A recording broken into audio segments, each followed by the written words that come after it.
Aleluia, aleluia. Se você é essa geração que tem lenha para queimar, aplauda o Senhor, glorifica este nome.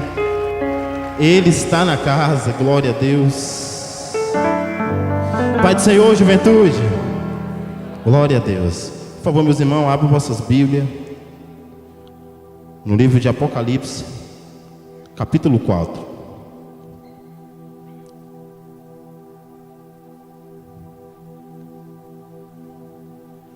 Apocalipse, capítulo 4.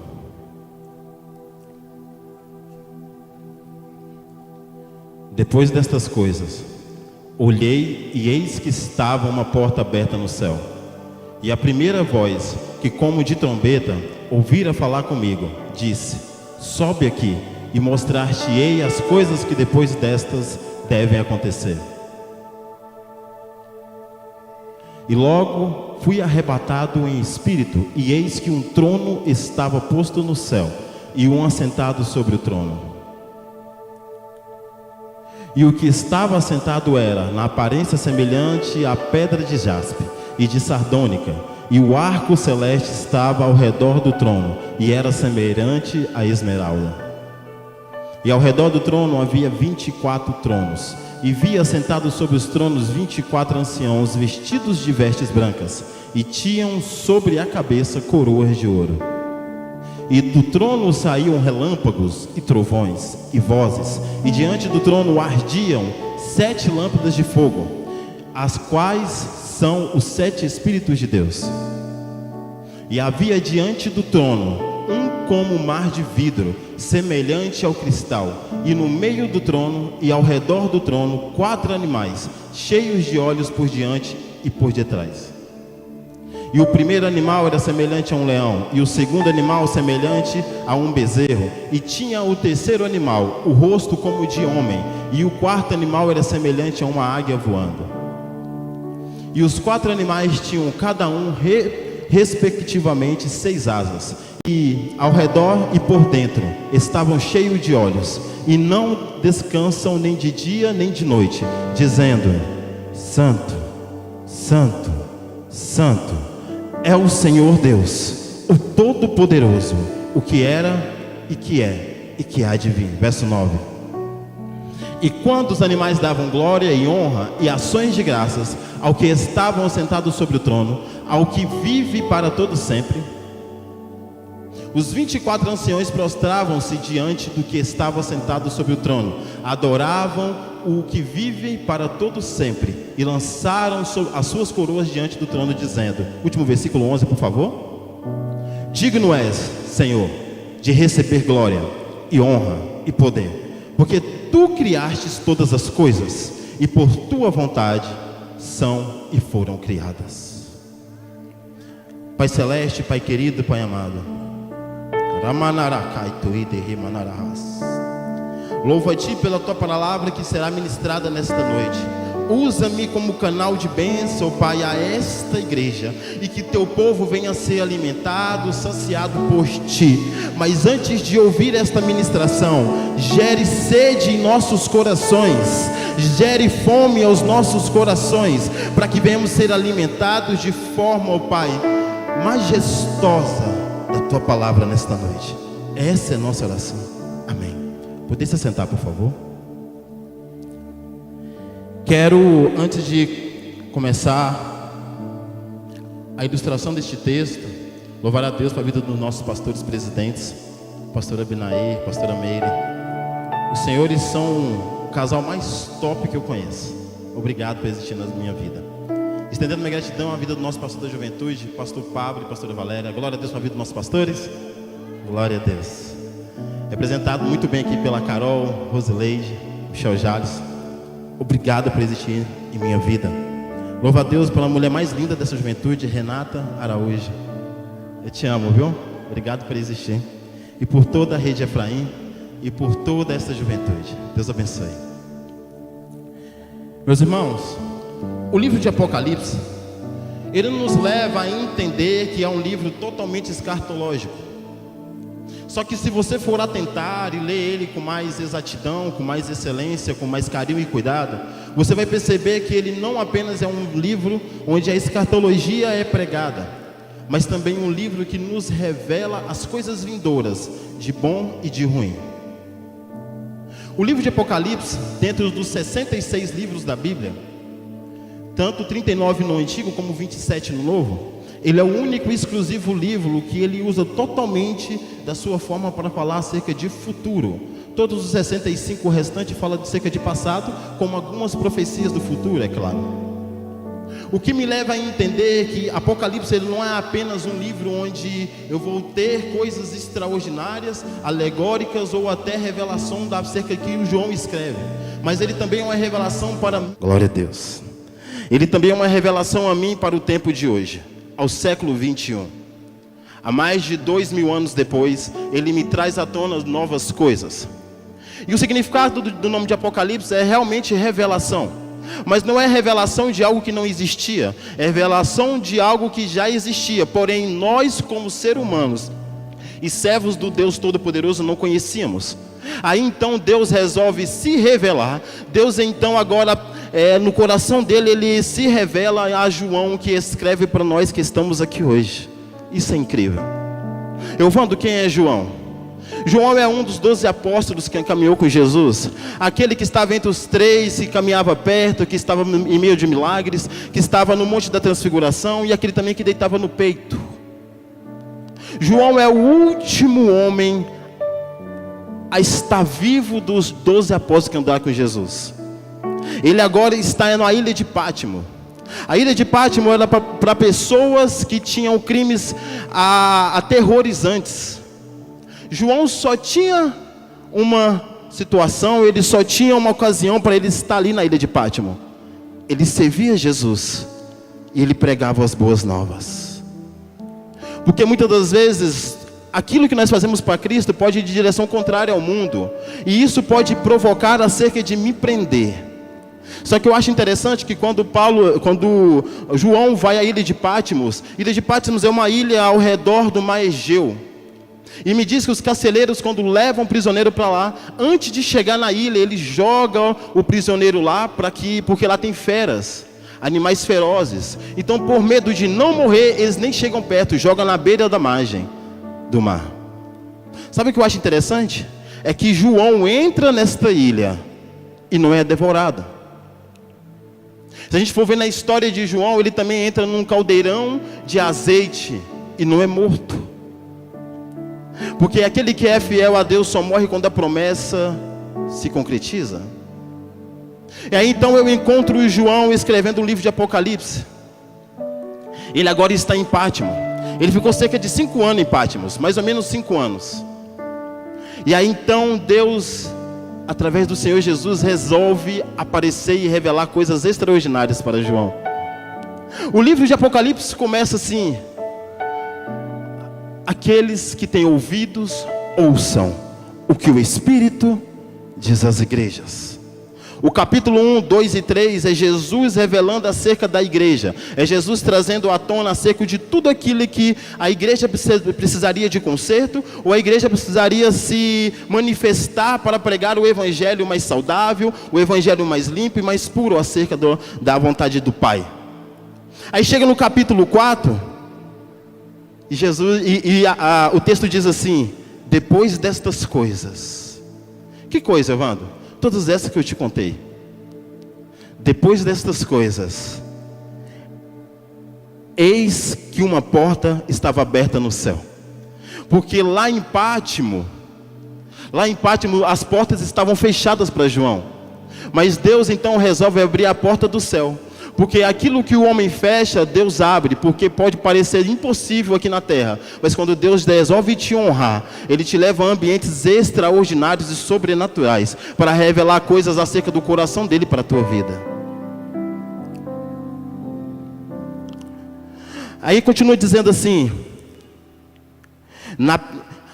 uma porta aberta no céu. E a primeira voz que eu ouvi era como se fosse uma trombeta falando comigo, que disse: sobe aqui e mostrarei as coisas que devem acontecer. Então o Senhor chama João de Patmos. O verso 2 eu acho extraordinário. E imediatamente, é tipo assim, Jesus chama ele e ele sobe. imediatamente. Imediatamente significa com força. Imediatamente significa com rapidez, com pressa.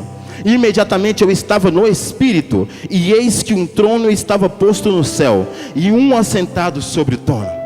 E eu quero tentar com você uma coisa muito séria. Quando é impossível eu e você termos uma visão de Deus sem antes ver o trono de Deus. A primeira coisa que eu e você, quando chegar no céu, vamos ver é o trono. A palavra trono no Novo Testamento aparece 62 vezes. Só em Apocalipse aparece 47 vezes. Só no capítulo 4 aparece 12 vezes. Trono fala de soberania. Trono fala de autoridade. É impossível você ter uma visão de Deus, eu ter uma visão de Deus em insubmissão. É impossível eu e você ter uma visão de Deus com uma falta de humildade. Eu wonder que autoridade é essa? Temos a autoridade de Deus soberano e único. Mas Deus também coloca autoridades outorgadas ou autoridades instituídas por Ele na tua vida. Seja sua autoridade de governo, seja sua autoridade de família, seja sua autoridade espiritual. Autoridade de governo, cuidando da cidadania. Autoridade de família, pai e mãe. Autoridade espiritual, pastor, o seu líder. É impossível nós termos uma visão do Deus Todo-Poderoso, uma visão do trono, sem antes ouvir e estar diante dele.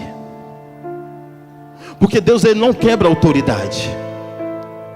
A autoridade outorgada, a autoridade de pai e mãe. Apóstolo Paulo diz no capítulo 6 de Efésios, ele repete um texto lá de Êxodo 20, o decálogo: filhos, honrem vossos pais. É o primeiro mandamento com promessa. Quem honra pai e mãe vive bem e vive muito. E quem não honra, morre. Segundo, autoridade espiritual. Nós temos muito problema na minha geração de entender isso. Porque o inimigo está o tempo todo jogando na sua mente que você não precisa submeter a autoridade de ninguém. Isso é perigoso. Por quê, Wanda? Se a mídia puder colocar, por favor, Colossenses capítulo 3, versículo 22 e 23. Olha o que Paulo vai dizer: vós servos. A palavra servo ali é a mesma palavra que quando o filho pródigo chega em casa falando: pai, eu não quero mais ser filho, eu quero ser servo, eu quero trabalhar descalço. A palavra servo aqui significa doulos, o escravo da orelha furada. Aquele que serve descalço para mostrar que independente da situação, ele continua fiel. Vós servos, obedecei em tudo ao vosso Senhor, segundo a carne. Está falando de pastor, de líder espiritual. Não servindo só na aparência, como para agradar aos homens, mas em simplicidade de coração, temendo a Deus. Verso 23. E tudo quanto fizerdes, fazei-o de todo o coração, como ao Senhor e não aos homens. Quando nós submetemos a autoridade espiritual instituída sobre a minha e a tua vida, seja pastor ou seu líder, nós demonstramos para Deus que não estamos servindo apenas homens, mas o próprio Deus. É impossível ter uma visão do céu sem antes chegar na autoridade do trono. O que eu mais vejo na minha geração, a minha geração ela começa a seguir pastor pelos seguidores. Se o pastor tem muito seguidor, eu sigo. Se não tiver, é irrelevante para mim. Porque talvez o meu pastor não tenha o mesmo QI que o meu. Não tem o mesmo aprendizado que o meu. Não recebe o mesmo valor que eu recebo. Talvez ele não seja famoso quanto eu. Sabe o que eu acho interessante? Lá em Lucas 18, quando Jesus está no Getsemane, e ele desce do Getsemane, e Judas chega com um grupo para o prender. Em meio desse grupo está Malco, que é o servo do sumo sacerdote. Ele está ali sendo treinado para ser sacerdote. E também estão os soldados e Judas como líder.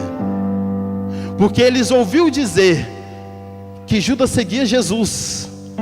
Então se Judas segue Jesus, reparte pão e peixe, se ele prega o evangelho, vale a pena o seguir, porque ele fala sobre Cristo. Quando o Malco chega, o Pedro do lado de Jesus, porque Pedro não era sanguíneo, ele era hemorrágico, doido. Mesma hora que Jesus falava para ele: você está cheio do Espírito Santo. Jesus falava: apartai de mim, Satanás. O Pedro então lança a espada quando Malco vai prender Jesus e corta a orelha de Malco, porque ele mirou na cabeça. Só que como ele é ruim de mira, por conta de ser pescador, ele corta a orelha. Quando a orelha de Malco é cortada, aqui eu aprendo duas coisas. Tem muita gente que segue pastor porque ouviu falar que ele segue Jesus. E existem pastores fariseus, pastores que não vivem o evangelho, como Malco. E também existe do outro lado, pastores que vivem a religiosidade. Só que na sua vida tem um pastor que é o centro do evangelho. Quando Jesus vê a orelha de Malco cortada, cura a orelha de Malco. Do lado do farisaísmo, do outro lado da religião, o centro do evangelho é Jesus. Pega a orelha, cura, porque independente da fama, o seu pastor é o melhor pastor para você. A liderança que você se submete revela onde você vai chegar. A liderança que você se submete revela onde você vai chegar. Independente de como está lá fora, de como são os pregadores de outrora, eu não quero saber. Tem alguém que ora e zela pela minha vida. Tem um líder do seu lado, tem um líder de rede ao seu lado, tem um pastor que paga o preço pela tua alma. Ei, não negocie aquilo que Deus te entregou. Se Ele te entregou uma autoridade, honre com todas as suas forças. Mídia, coloca por favor Lucas capítulo 22, versículo 31 ao 34. 22 a 31 a 34. Lucas, por favor. Disse também o Senhor: Simão, Simão, este é Pedro. Eis que Satanás vos pediu para vós ir andar com trigo. Mas eu roguei por ti, para que a tua fé não desfaleça. E tu, quando te converteres, confirma teus irmãos. Somente até aí, obrigado. Antes de Pedro souber, Jesus já orava por ele. Jesus revela algo para Pedro que ele já curou. E Jesus diz para Pedro assim: quando você desviar, sair da minha presença, quando eu voltar, eu já profetizo no seu coração e nessa semente, que eu falarei, e você voltará, e ainda trará os teus irmãos. Porque independente de como você veja o teu pastor, ele ora para a tua vida. E eu não sei como é que está a sua vida, mas talvez teve algo que aconteceu, teve algo que Deus te protegeu, e talvez você nem saiba, mas o Espírito Santo esteve lá te protegendo. No mundo espiritual teve uma guerra, mas nessa guerra o Senhor venceu na tua vida, porque havia uma oração de um sacerdote. Porque quem honra a autoridade permanece fiel. Aleluia, aleluia. Eu acho incrível, porque no Gênesis 1, quando Deus vai criar o mundo, a palavra que começa é: então Deus criou os céus e a terra. No Gênesis 2, quando Deus vai criar o homem, está aparecendo: o Senhor cria, o Senhor faz. Porque antes de Deus aparece o Senhor. Porque para mim e você, Ele é Senhor e nós somos servos. Sabe qual é o grande problema? É porque no capítulo 3, quando a serpente empoderada por Satanás vai enganar Eva, ela tira a palavra Senhor do nome de Deus e pergunta: o que Deus te disse? Certamente não morrerás, porque Deus é mau com vocês. Porque então Eva pega o fruto e come. Sabe o que eu aprendo aqui? É que quando Satanás tira o Senhor, está falando para Eva: você e Adão agora pode ser o Senhor da sua vida. A primeira rebeldia do homem na terra é no Éden. Porque a partir do momento que eu entendo que eu sou o Senhor da minha vida e não o servo, eu começo a ter os meus próprios pensamentos, as minhas próprias metas, as minhas próprias características, e no lugar de servo eu passo a ser o Senhor da minha vida, e assim eu me frustro. Salmo 23, o rei Davi vai falar: o Senhor é meu pastor e nada me faltará. Porque antes de ser o seu pastor para te servir, Ele é o seu Senhor para você o servi-lo. Verso 3: e aquele que estava sentado era semelhante na aparência à pedra de jaspe, e do trono a pedra de jaspe e de sardônica, e havia um arco-íris ao redor do trono, pelo que parecia uma esmeralda. Esse arco-íris revela a aliança que fez com Noé. Verso 4: e ao redor do trono havia 24 assentos, e sobre os assentos eu vi 24 anciãos assentados, vestidos de vestes brancas, e eles tinham sobre sua cabeça coroas de ouro. O que o Senhor me revela aqui? Que Deus é o centro, mas Ele não é centralizador. Deus não tem crise de te honrar. Ele não tem crise de te honrar. Uma coisa que nós temos que aprender que é muito sério: a salvação, ela é pela graça. Através do sangue de Jesus você vai ao céu. Mas tem uma coisa que eu e você precisamos entender: que galardão é pelas obras que empenhamos aqui na terra. Se a mídia puder colocar, por favor, 1 Coríntios 3, versículos do 12 ao 15. E se alguém sobre este fundamento formar um edifício de ouro, prata e pedras preciosas, madeira, feno e palha, a obra de cada um se manifestará na verdade. O dia a declarará, porque pelo fogo será descoberta, e o fogo provará qual seja a obra de cada um. 14. Se a obra que alguém edificou nesta terra permanecer, esse receberá galardão. 15. Se a obra de alguém se queimar, sofrerá detrimento, mas o tal será salvo. Então salvação é pela graça, não é pelas obras. Todavia, como pelo fogo. A salvação é pela graça. Porém, lá no céu, as nossas obras vão ser medidas. E tem obras que é como feno, que significa palha, que significa capim, perdão. Feno, capim, palha e madeira. E tem obras que é como ouro, prata e pedras preciosas. Paulo vai dizer que quando chegarmos no céu, lá vai ser medido ao fogo. Porque não é quanto que você faz a obra.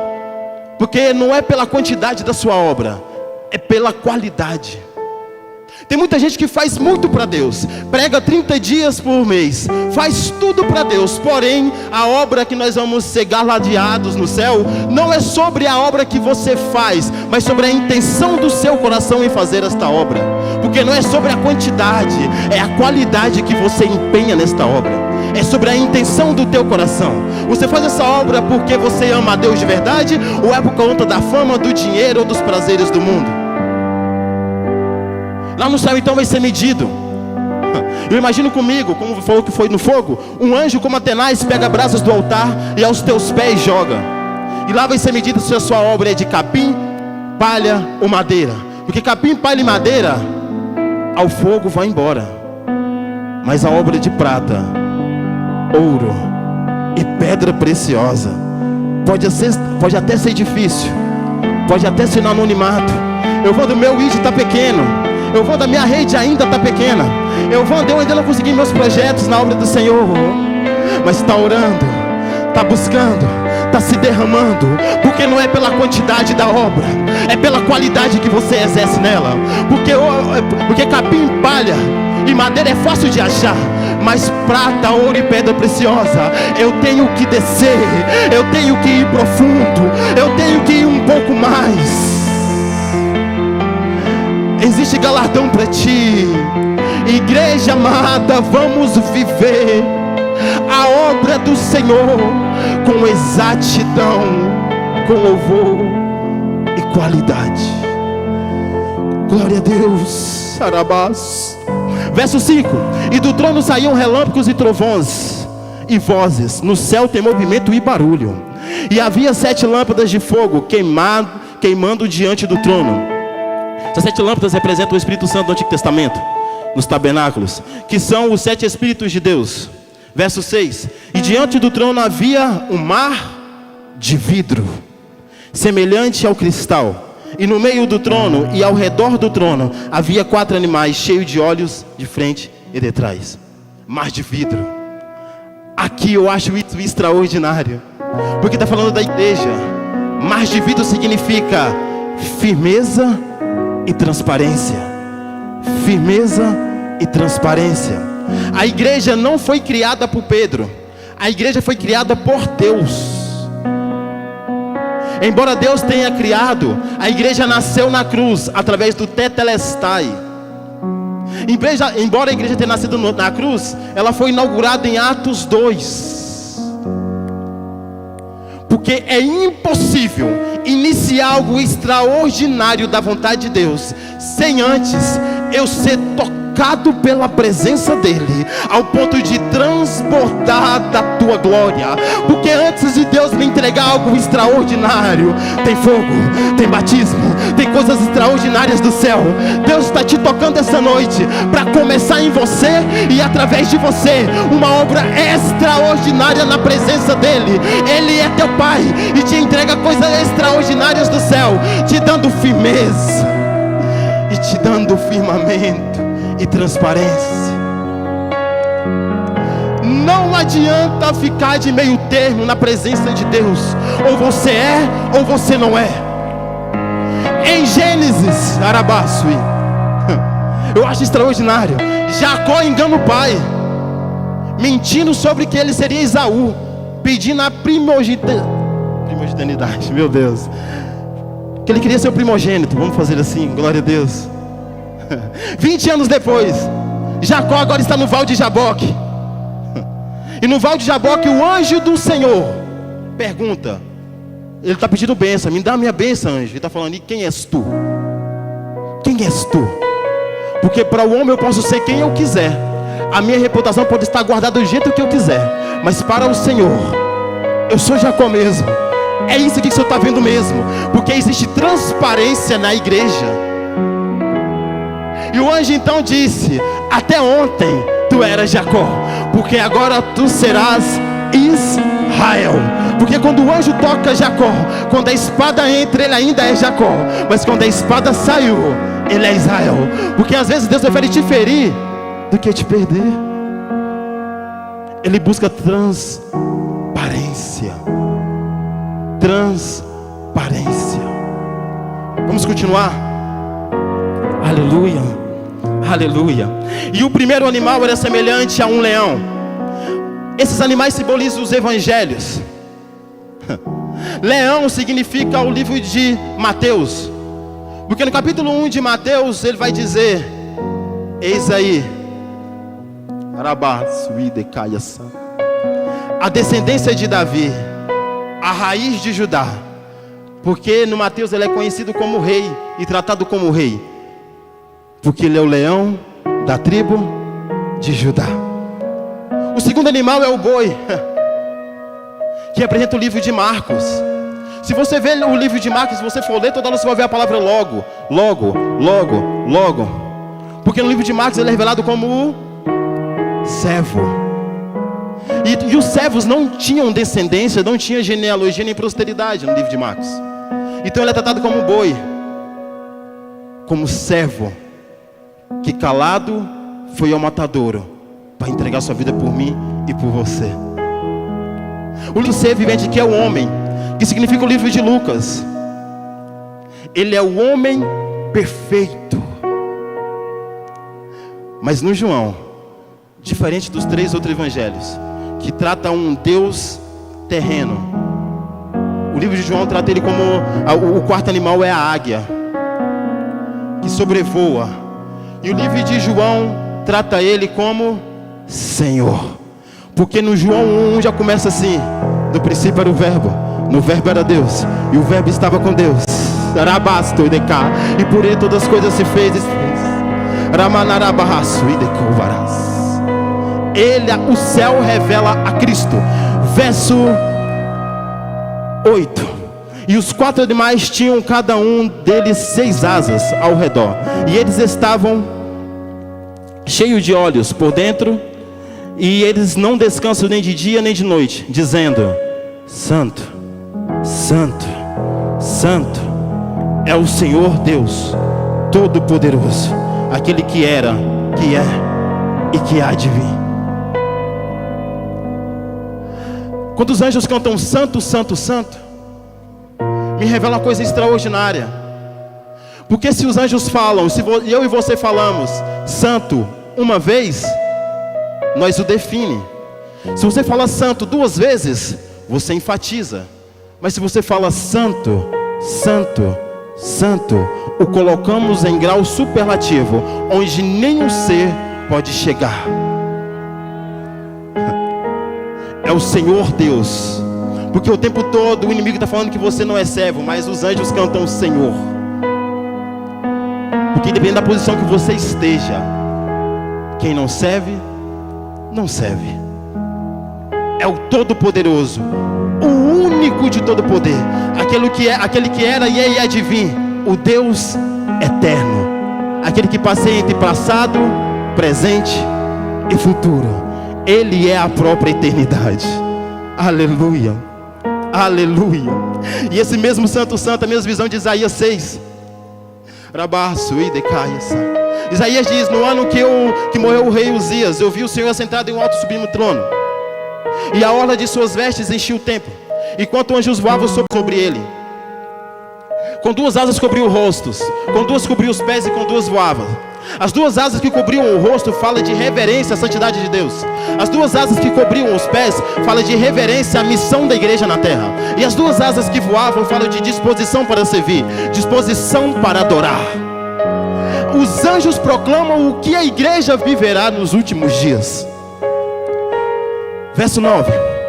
E quando os animais dão glória e honra e graças àquele que está sentado no trono, o que vive para sempre e sempre. Os 24 anciões caem prostrados diante daquele que está sentado no trono e adoram aquele que vive para sempre e sempre, e lançam suas coroas diante do trono, dizendo... Eu paro aqui. Eu estou na terra para fazer obras de Deus, para ganhar galardão. Mas eu só estou aqui para fazer obras de Deus com qualidade, para que eu venha ter uma coroa e ter o que tirar da cabeça e lançar aos pés de Jesus quando eu chegar no céu. Porque independente do que eu faça na terra, toda honra, glória, louvor e adoração é ao nome dele. Independente do que aconteça na sua vida, do que você faça, honra, louvor, adoração ao nome dele. Verso 11. Aleluia. Se coloque de pé em nome de Jesus. Aleluia. Verso 11 diz assim: Tu és digno, ó Senhor, de receber glória e honra e poder, porque tu criaste todas as coisas, e para o teu prazer elas existem e foram criadas. Ministério de louvor, por favor. Sabe o que eu acho extraordinário? É que João inicia em Patmos como uma revelação nunca vista. Ele termina o verso 11 dizendo: independente do que eu vi, tu és o digno de toda honra e glória. Porque no capítulo 4 ele está diante ao trono do Pai. No capítulo 5 ele está diante ao trono do Filho. No capítulo 12 ele está diante do altar sacerdotal. No capítulo 14 ele está vendo mar e terra. Aleluia. Santo. No capítulo 17 ele está sobre o monte. No 18 ele vê Babilônia. No 19 Babilônia cai. No 19 Arabaço e Decovarás. Ele vê Jesus em um cavalo branco. No capítulo 20 ele está em frente ao trono branco do juízo final. No capítulo 21 ele está de volta ao céu, vendo as maravilhas. Ele vê tudo e escreve. Lá tem rio, tem ruas de ouro, tem anjos sobrevoando. Mas no último capítulo ele cai em si e fala, ele volta para a ilha de Patmos, onde iniciou, e ele fala: eu tô aqui de novo. Eu gostei de lá, eu quero voltar para lá. E aí então ele ora no último capítulo de Apocalipse: Ramanahas, Recovará. Maranata, que significa ora, vem, Senhor Jesus. Jesus. Maranata, ora vem, Senhor Jesus. Ei, ele não disse Maranata, ora vem anjo. Ele não disse Maranata, ó vem rua de ouro. Sabe o que ele está dizendo? Eu vi coisas extraordinárias lá, mas o céu só é céu porque Jesus está lá. Rabatocou. O céu só é céu porque quem era no princípio o verbo continua lá e vai nos buscar, porque nós estamos lá. Vamos voltar para lá.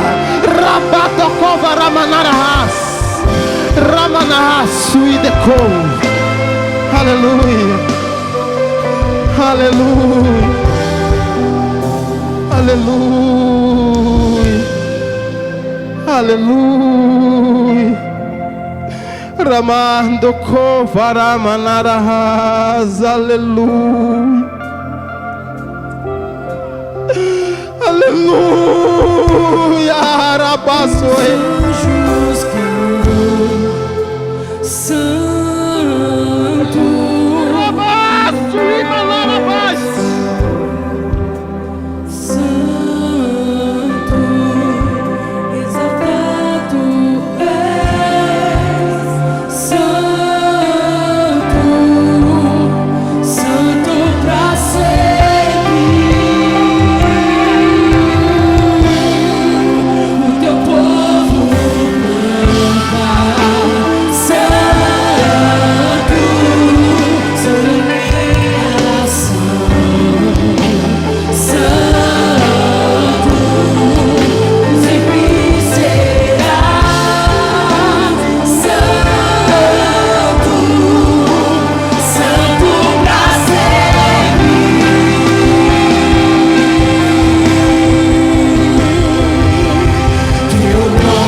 Profetiza o fogo, eu profetizo a unção.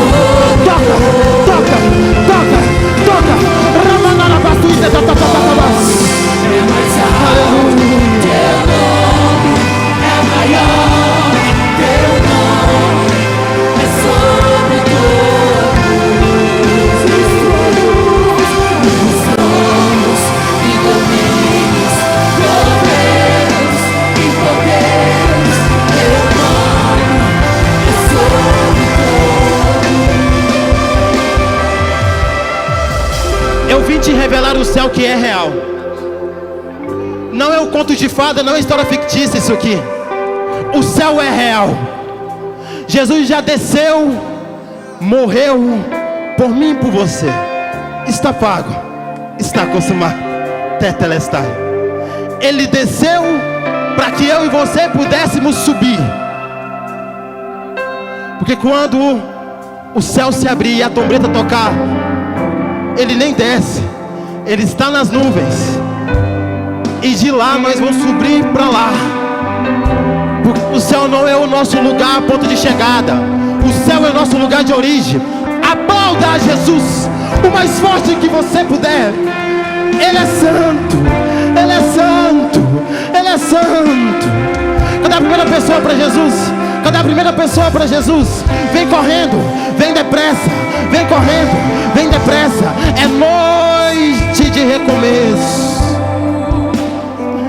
O céu quer se apresentar a você. Vem. Tu és filho e foi feito para a eternidade. Existe uma eternidade a te esperar. Vem correndo, vem depressa. Ramanarahas, Ramanarahas, Videkova, Ramanarahas, Dekayas, Ramanarahas, Videkova, Arabahas.